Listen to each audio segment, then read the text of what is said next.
Heat transfer through a plane wall, इसके सारे cases हैं हमारे पास। तो सबसे सिंपलेस्ट केस से स्टार्ट करते हैं।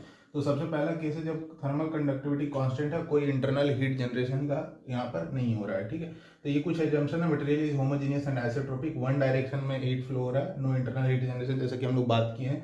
थर्मल कंडक्टिविटी कांस्टेंट और स्टेडी स्टेट हीट कंडक्शन हो रहा है। हम लोग जनरल हीट कंडक्शन इक्वेशन लिखेंगे।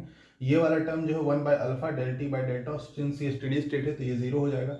Q dot G heat generation है नहीं, तो एक ही टर्म बचता है डेल स्क्वायर टी, और सिर्फ एक x में हीट फ्लो हो रहा है तो del square T by del X square, यानी D square T by D X square equal to zero हो जाएगा। इसको डबल इंटीग्रेट कर देंगे तो ये लीनियर वेरिएशन आ जाएगा, ठीक है। इसको हम लोग एक बार डिफरेंशिएट कर देंगे तो ये आ जाएगा मेरा के A D T by D x होता है Fourier law of heat conduction से, तो यहाँ से D T by D x आपको मिल जाएगा, तो Q आ जाएगा के A T one minus T two by delta, ठीक है। तो यहाँ से हमारा ये जो प्रोफाइल बनेगा वो एक लीनियर बनेगा, ठीक है।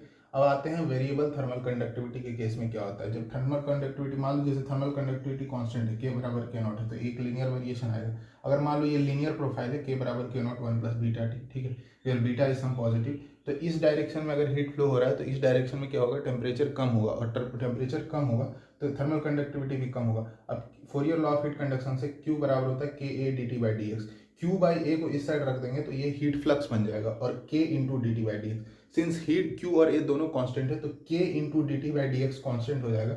और यहाँ पर हमारा क्या हो रहा है कि जो K है वो घट रहा है तो D T by D x यानी स्लोप जो होगा वो बढ़ेगा। तो देखो स्लोप बढ़ रहा है, ये 0 से ये 90 जा रहा है, 0 से 90 जा रहा है, ठीक है। उसी तरह अगर बीटा मेरा निगेटिव है तो उल्टा होगा, ये स्लोप जो है अभी जो बढ़ रहा था वो घट जाएगा, ठीक है। तो ये ऐसा केस बनेगा, ठीक है।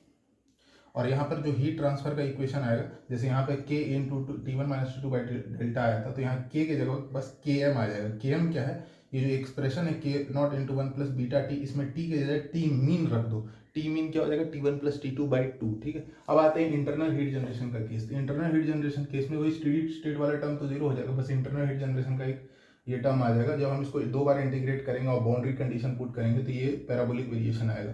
अच्छा, इसका मैक्सिमा कहाँ पर आएगा, जिधर साइड टेम्परेचर ज्यादा होगा उस साइड ये मैक्सिमा शिफ्ट होता है। देखो ये अगर T1 ज्यादा है तो ये मैक्सिमा पॉइंट जो है T1 की तरफ आ रहा है, अगर T2 ज्यादा है तो मैक्सिमा पॉइंट T2 की तरफ आ रहा है। अगर इसी में एक केस और है, जब हम लोग इस वॉल को इंसुलेटेड कर लिए तो यहाँ पे बाउंड्री कंडीशन क्या हो जाएगा, x इक्वल टू जीरो पे कोई हीट ट्रांसफर नहीं होगा क्योंकि एडियाबेटिक है, तो के A D T by D x zero हो जाएगा, तो D T by D x जो है जीरो हो जाएगा, और x इक्वल टू एल पे t जो है टी डब्ल्यू है, ठीक है। तो यहाँ से ये इक्वेशन बन के आ जाता है टी डब्ल्यू की नॉट जी बाई टू के delta square minus x square. तो इसका टेम्परेचर प्रोफाइल ऐसा बनता है, यहाँ पे मैक्सिमम होगा और ये हीट का भी वेरिएशन लीनियर बनता है, ठीक है इसका।